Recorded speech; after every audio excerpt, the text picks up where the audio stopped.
Hello, good afternoon, and welcome to the Kente Business Journal TV on YouTube. My name is Ekote Amwakwata. We are looking at the aftermath of the 2024 general elections in Ghana. As you all know, all our subscribers and our new viewers, we have been on this Ghana Votes 2024 edition of our coverage. And today we are wrapping it all up by looking at the aftermath of the 2024 elections. I have been joined by two guests.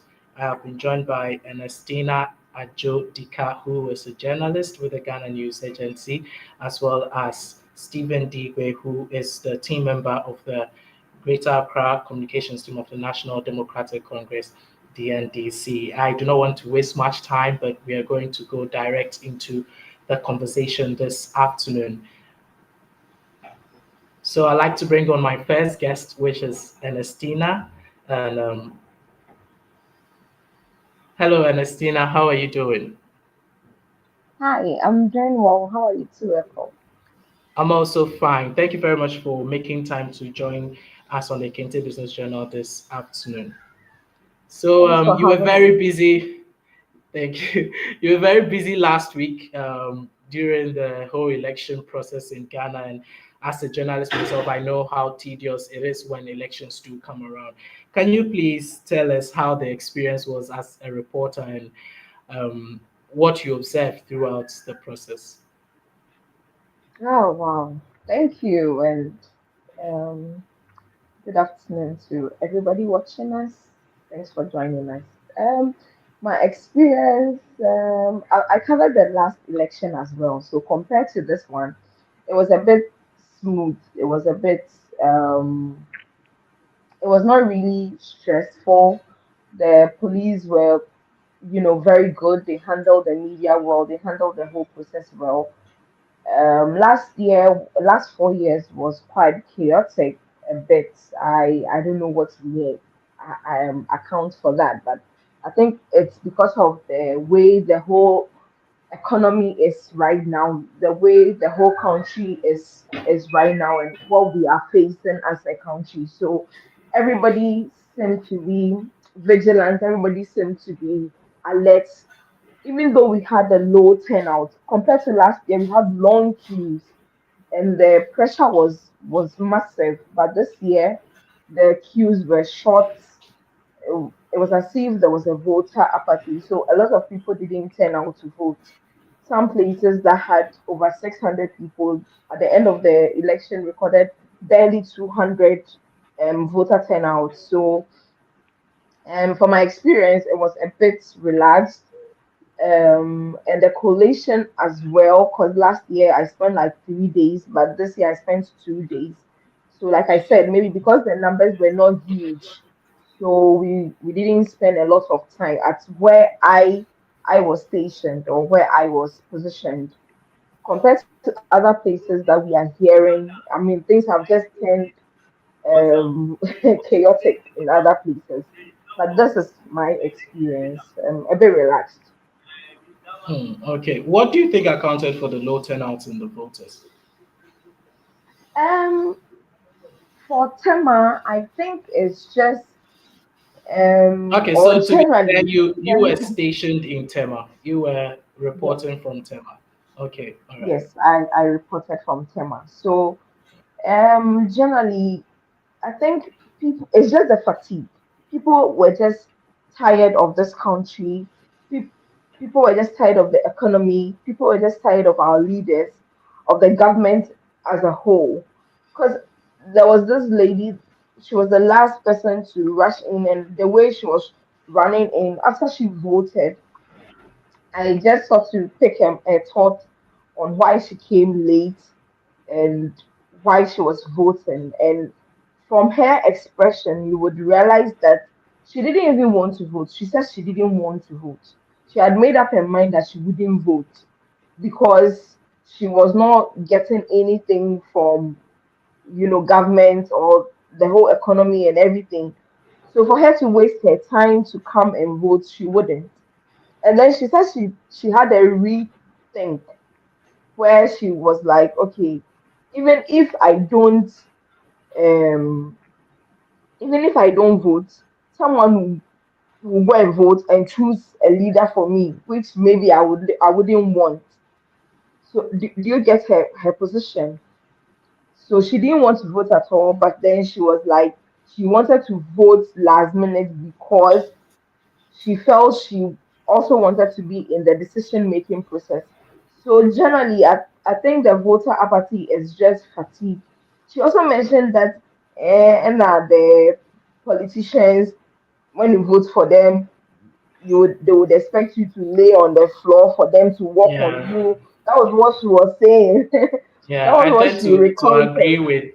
with her, sentiment, because it looks like that was the theme that was running through a lot of people. So I like to Yeah, also bring in my because this government. Okay, yeah, sure. I like to Proceed. bring in my second guest, and he is in the person of Stephen DB. Stephen is a team member of the Greater Accra National Democratic Congress. He's a team member of the communications team. Hello, Stephen. Can you hear me? You're mute. Can you unmute your microphone, please? Sorry. I can hear you. Hope you can hear me as Yeah. well. Yes, we Okay. can hear you. Am I right to start by congratulating you and the NDC for your victory over the Well, weekend?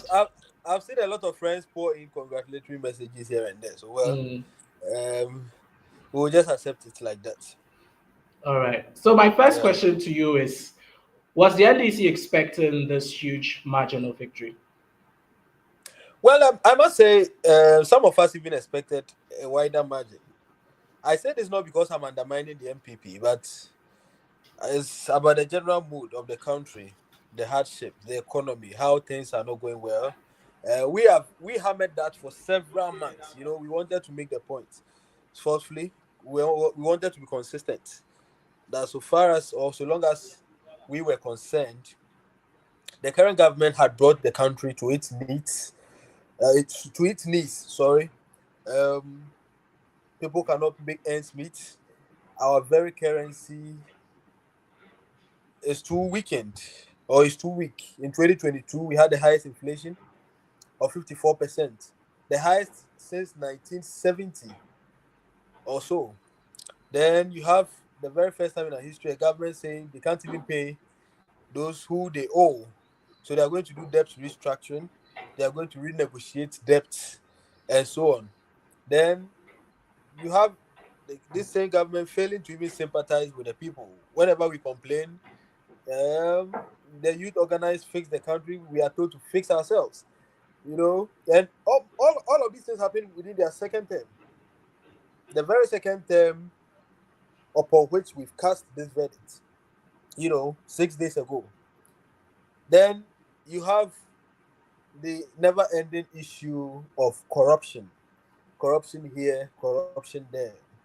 Um, government cannot pay our colleagues who are doing national service. There is no consistency in paying NAPCO. There is no consistency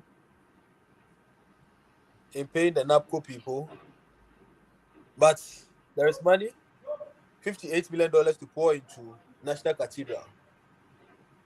There's $34 Okay, million Steve. to Yeah. pour So, spare parts, if I ambulances. get what Yeah. you mean, all these issues um, culminated in what we have witnessed over the weekend in the defeat for the governing New Patriotic Party. But how was the youth Yes, yes, involved yes, in? yes, yes, Yeah, I want to know yes. how your party involved the youth, or what were the plans or the strategy to involving the youth in your campaign and leading to this victory that you people have gotten today. Hello, Steve. Well, I doubt whether my party. Can you hear me? Yes, I can hear you. Please go on.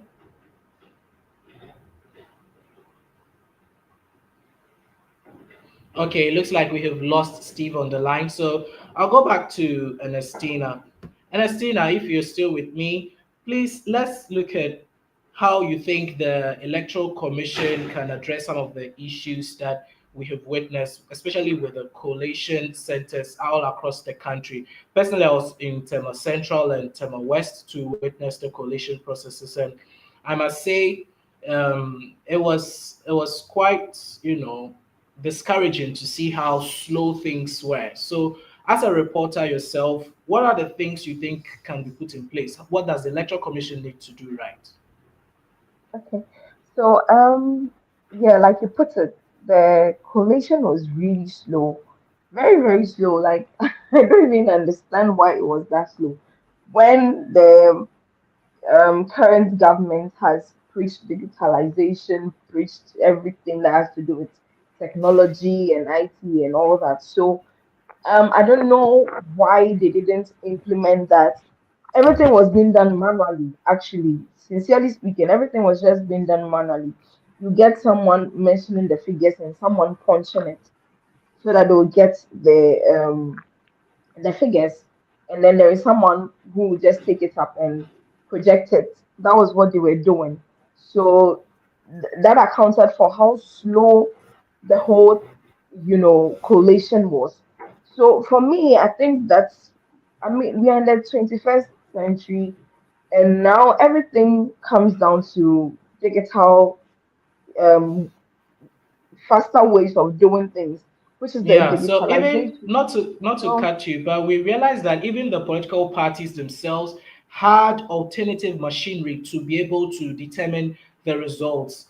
Barely 12 exactly, hours after exactly, the voting had done, the vice exactly. president had a press conference to concede defeat. It means Yeah, that the NPP exactly. had their own collation systems. What Hmm. is preventing the Electoral Commission from transitioning from the manual way of collating to a more modernized and fast and effective way of doing it? What do you think is preventing Yeah, them? I sincerely can't tell what is preventing them because this is very basic. And they told us they had all the logistics before the election. They told us they had everything in place before the election. But before the election, we were hearing issues of reprinting. They were calling back some ballot papers and all that. So I'm just thinking if they didn't do due diligence, they didn't even factor in how they were going to collate. Coming from their side, they didn't factor that in because if you see, I've seen videos of the NDC collation command or the election command. It was everything was well structured. People were put in place, so they could tell ahead of time that okay, they were winning this number of seats, they were winning this areas, this constituencies, and all that. And they even knew that their flag bearer was going to be elected because of the numbers that were trooping in. And like you said, that MPP also knew because they also had their own systems of collating. But I don't know why the EC is taking them.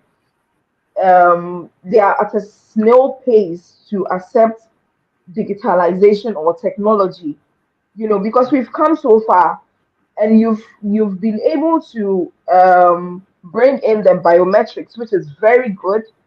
But if you really wanted to go a step further, you should have put in place ways of collating, not the manual ways of collating where there's a calculator and they are punching the figures.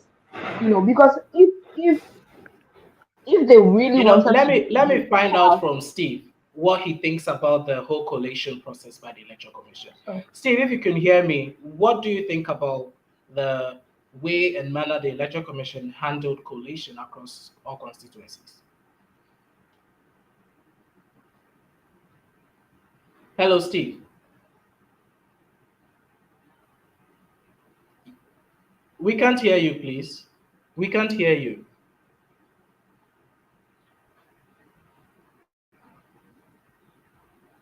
Okay, kindly solve your microphone and then we will get back to you. All right, Ernestina, please continue. yeah. So like I was saying, the collation was very slow, and it should even trigger down to the polling stations. where immediately they get it from there, there should be a way that it is transmitted or it is sent to the I mean, constituency that's what the political coalition. parties were doing. The political parties were Yes, getting data right from polling stations. exactly. So it should go there, and then from there it should go to the regional, then it goes to the national. But then we realized that everything was so slow, and from the collation center that I was, you realize that the EC officials had to come in. They had to submit some of the electoral materials before proceeding to queue. They actually queued at the collation centers to queue to submit Yeah. their pink sheets and the results that they had.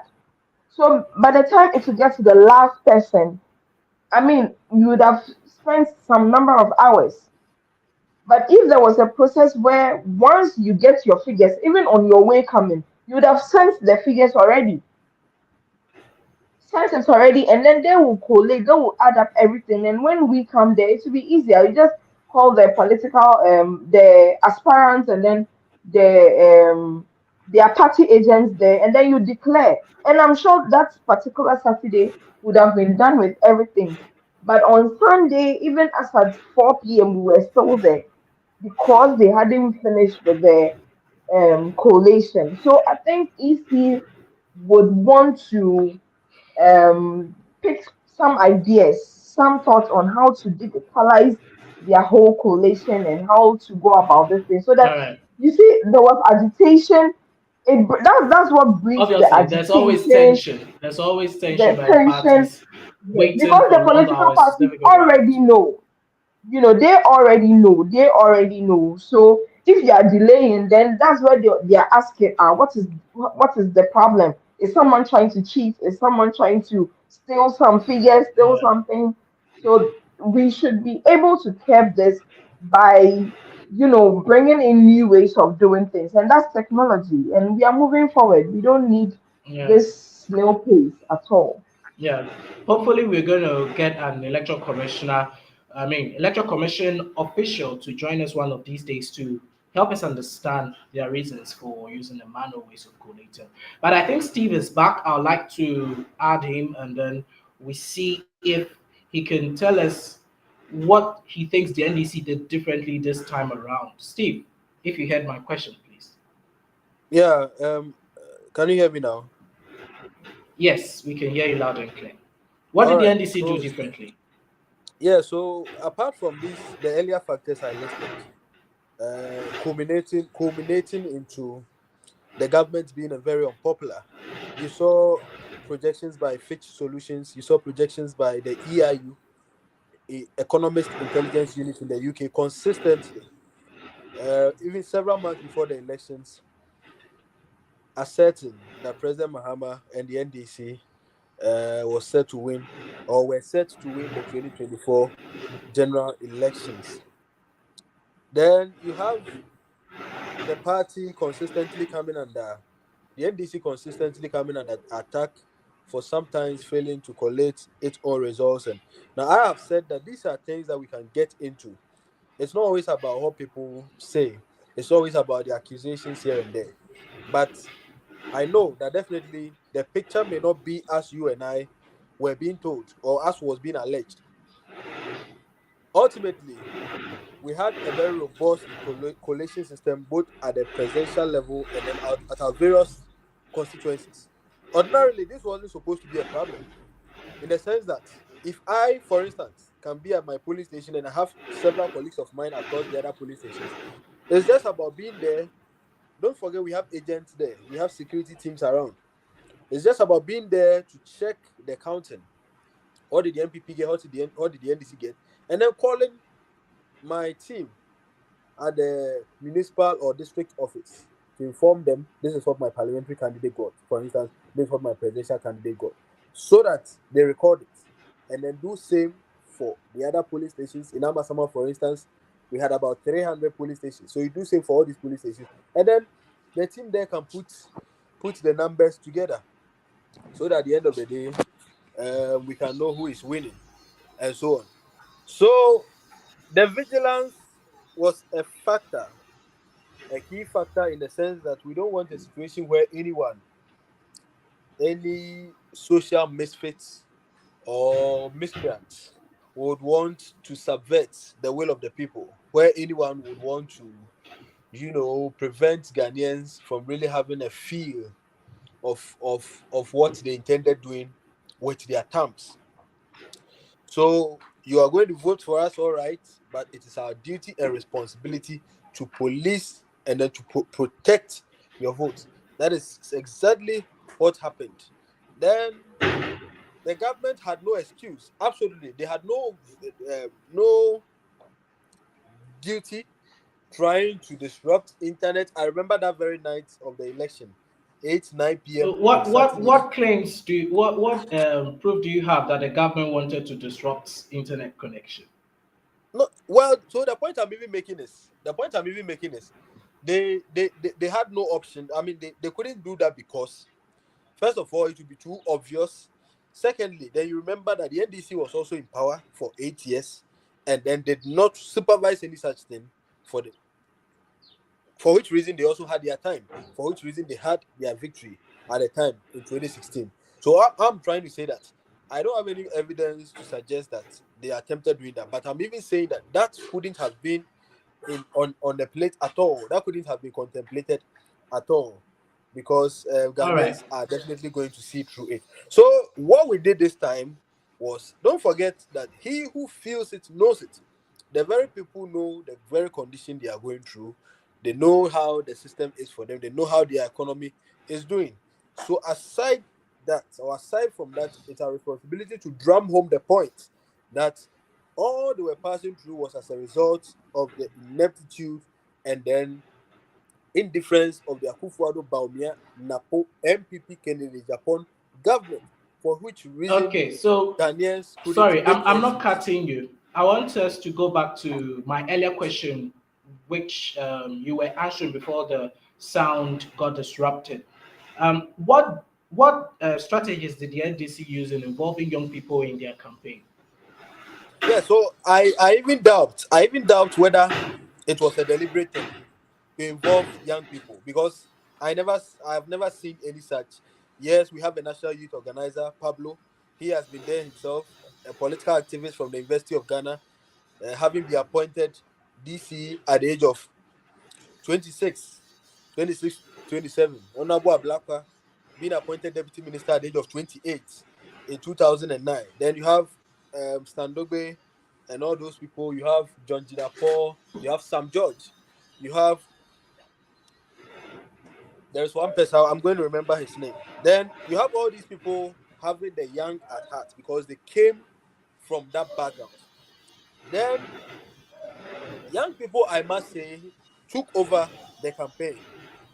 Eyezu, Eyeza, all over How did Ehedro. that happen? Was it a Well, how that deliberate happened? attempt or it How was how just how? Yes, how that happened was, for instance, all the activism I do, nobody came to me to convince me to get on board. You get a point. As far back as several months ago, I never had anyone coming to talk to me that come here. If there is a meeting here and I have the means, I try going. If there is an activity here, I try participating in, and so on. I was doing these things on my own volition. And I believe that there were several other young people who were also coming from that background. Except to say that we had also some of my friends on Facebook forming TikTok groups here and there, forming groups that were whose activities were evident on other social media platforms. So I believe that all these things were purely voluntary.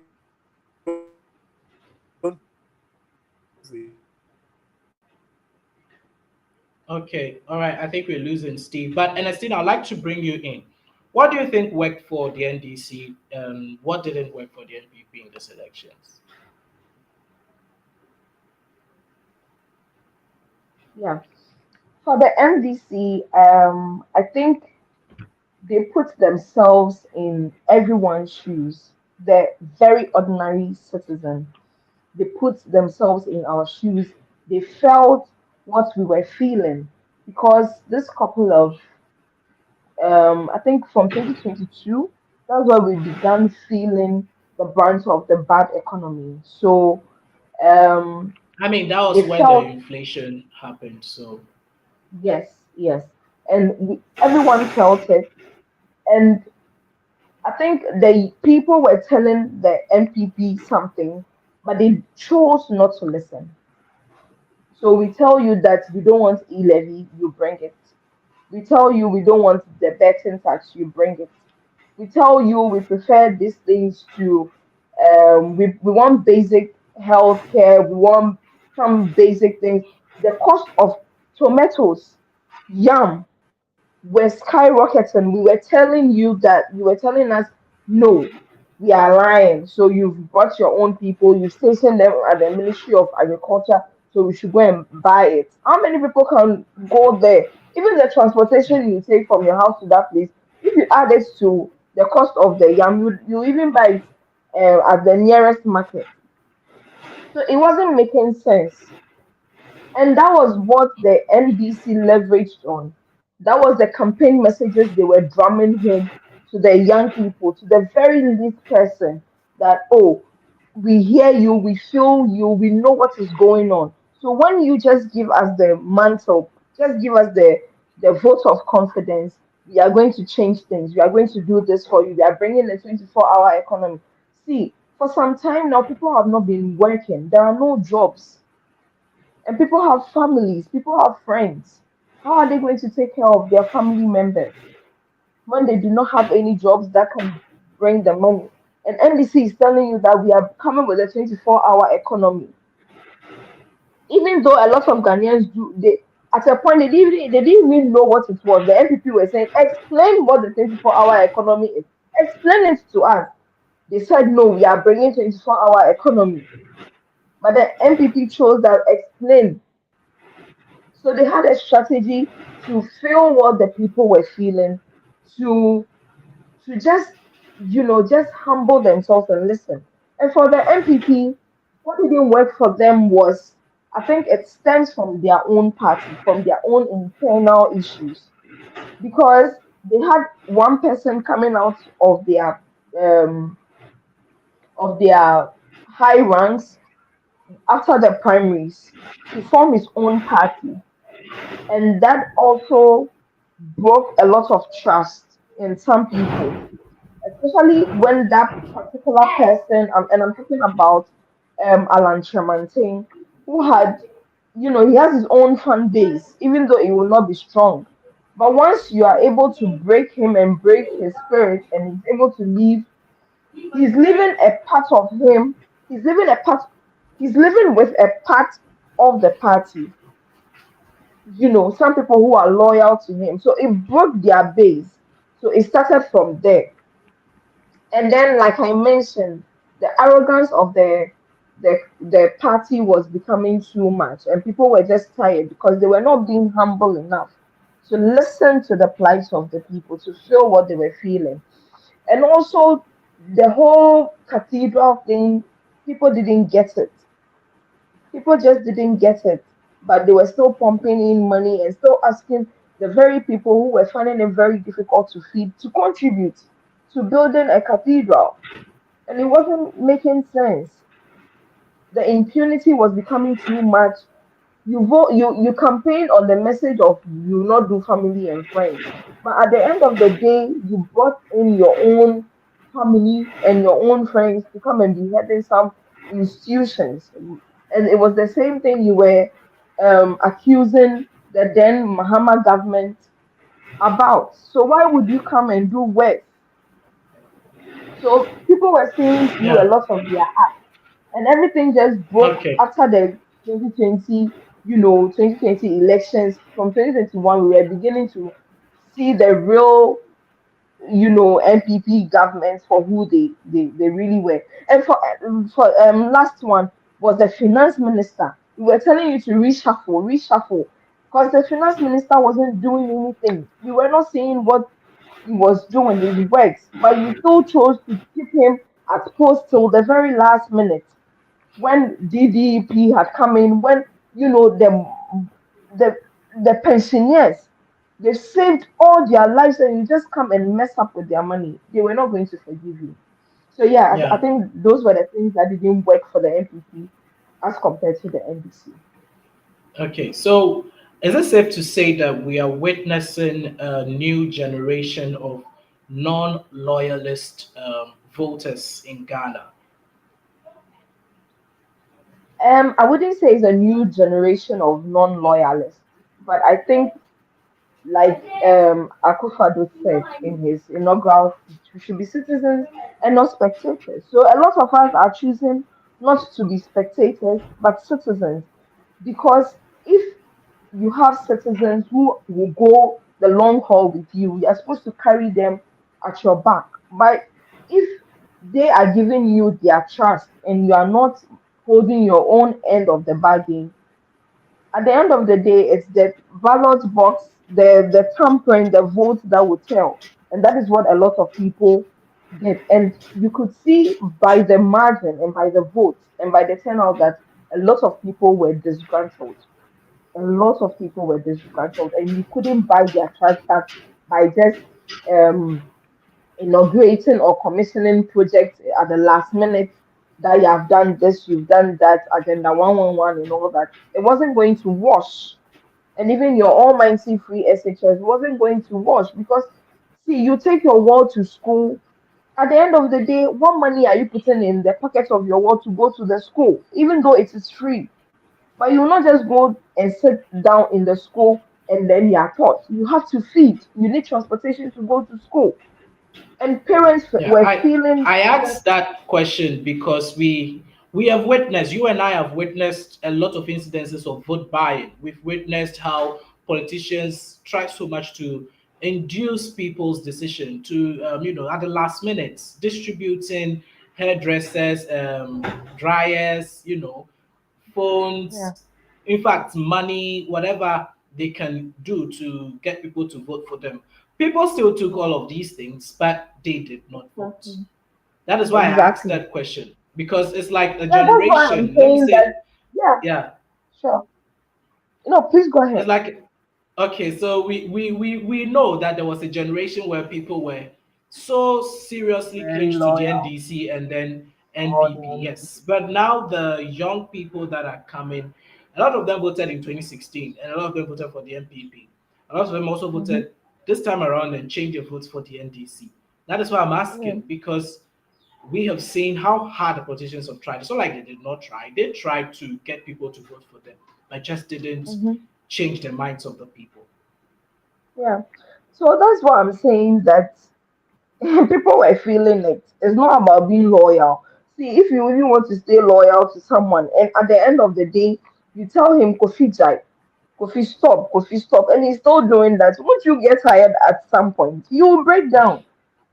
You will definitely break down. So even some of their own loyalists didn't vote for them because they were also feeling it. See, while at the coalition center, one of the MPP guys, everybody knows him to be MPP, was there. And when we were all there, we were all making fun of him that NDC is winning. What are you MPP doing? Then he said, Charlie, I mean, yeah, they go through it all. We all they feel we were all, so you can imagine that even if you were still a loyal member of the MPP, you were still feeling the brunt. You were still feeling it. At the end of the day, Akufo-Addo wasn't putting money in your pockets specifically. Do you get it? You have to work for it. And where is the work? Even if you work, there's a lot of tax on it. So it's not about being loyal. And I think a lot of the voters also were just tired. Basically, they were just tired of the whole MPP or NDC, So they were voting according to where they feel life is going to be better. Life was going to be better. So it wasn't about. And there were a lot Okay. of floating voters as well. There were a lot of floating voters, and which you could easily change their minds or quickly take their thoughts on one thing or the other. So when you go on the street and you are open, you have that open mindedness to really figure out what people will be voting on, the issues they'll be voting on. A lot of them would have told you the truth. But if you feel like no, you still feel the free SHS was going to work for you, there you have it. All right, so we have voted. Ghana has voted. We have a new president in the person of John Dramani Mahama. There's a new parliament with NDC having two-thirds of the majority. It's actually the first time this is happening since 1996. What is the weight of expectation on the NDC, and how do they manage this expectation? Mm, wow. As for the wait, I don't want to imagine what especially the president elect is feeling right now. Because if he had won by maybe 500,000 or 1 million votes, it was still, reasonable. But to win by 1.6, that is huge. That is huge. That should tell you that a lot is going to be on your table. A lot of expectations are going to be on your shoulders. And for one, you wouldn't want to disappoint people. You wouldn't want to disappoint them and shatter their hopes they had on you. So as for the weight, he's going to feel it because a lot of them voted because of change and because of your message of a better Ghana, of building the Ghana we all want. So you wouldn't want to disappoint them. However, you would have to be realistic. You would have to be measured in a lot of the things you are going to be doing because it's not going to be a walk in the park. It's not going to be easy at all. For instance, the way the economy is right now, for you to turn things around, it's going to take some time. You can't, it's not going to be like you are having a magic wand and you just turn it and then there will be miracles, things happening. You just have to be patient. And also the citizens. See, I can say that Ghanaians are very impatient. They are one hell of citizens to govern because they want things to happen with the speed of light. But if Ghanaians are going to be very patient, then we would, give the current, no, the incoming government the ample time to put things in place. And for one, we shouldn't put it in our mind that they are just come to turn things over in a night. They came with a message of resetting Ghana. And for a reset to happen, we should all have a lot of patience. We should all have a lot of patience because it's not going to be easy. See, it's not going to be easy. When your phone or laptop gets spoiled, when you even take it to the repairer, he doesn't just take it and as a go works on it. He even gives you a number of days to come back for it. So we all would have to be very patient if we really want to see the Okay. change that we all voted for. So the as for the expectations and the weight, it's gonna be huge on him. But I So mean, he's not in my talking about the impatience of Ghanaians, what do you think the NDC administration or the incoming NDC administration can learn from the ways and means the NPP did their things while in power? What can they learn from that? for one, um, he has to listen. I mean, they have to listen. The NDC government have to. They have to listen. They shouldn't shut people up as though they do not know what they want or they do not know what they are talking about. Because we were here in this country when we are saying that things are expensive, but they will tell you things aren't expensive because maybe they buy from maybe Accra Mall, ShopRite, or somewhere. But the ordinary Ghanaian goes to the market to buy things and feels it. So you shouldn't dismiss the the feelings of Ghanaians thinking that they do not know what they are about or what they are talking about. And that was one thing that the MPP government didn't give a hoot about. They were just not listening. And a lot of the things that are happening in the country right now are because of corruption. So the NDC government shouldn't come and repeat the mistakes of the MPP government because if you do, you know that the people are going to give you a tough time. So a lot of the messages they came with, the oral, that is the operation recover all youth, they should follow through it, because we are in this country and we've seen a lot of things going on, and the galamsey and a whole lot of things, government, um public funds have been used to do so many things that, imagine if JM was able to build the international airport with an amount of money, and you just come and do an e-gate more than the amount of money that was used to construct a whole international airport. What does that tell you? Where did the funds go to? So we need to do a whole lot of auditing. We need to audit the books of a lot of the government institutions, the agencies, and all of them. We need to audit them very well, so that if there is something to recover, we will recover them. So yeah, I think that's what the government needs to do. But most importantly, don't downplay the voices of Ghanaians. Don't downplay it. No matter what, when you're sleeping, you have to think about it. Because if you don't listen to us, next 4 years, it will come right now. We'll just give you the essence. So yeah. All right. That is the message from Ernestina to the NDC party, the president, the parliamentarians, and all the people who are involved with the NDC administration that has just been elected into governors.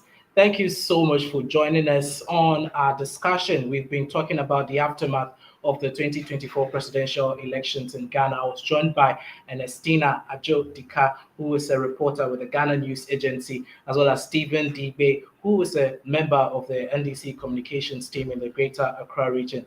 My name is Ekote Amwakwata, and this has been Ghana Votes 2024. It's our final live session on the elections, and we look forward to having much more live interactive sessions such as these every week as time goes on. Thank you so much, and I'll see you when we have another session. It's bye for now.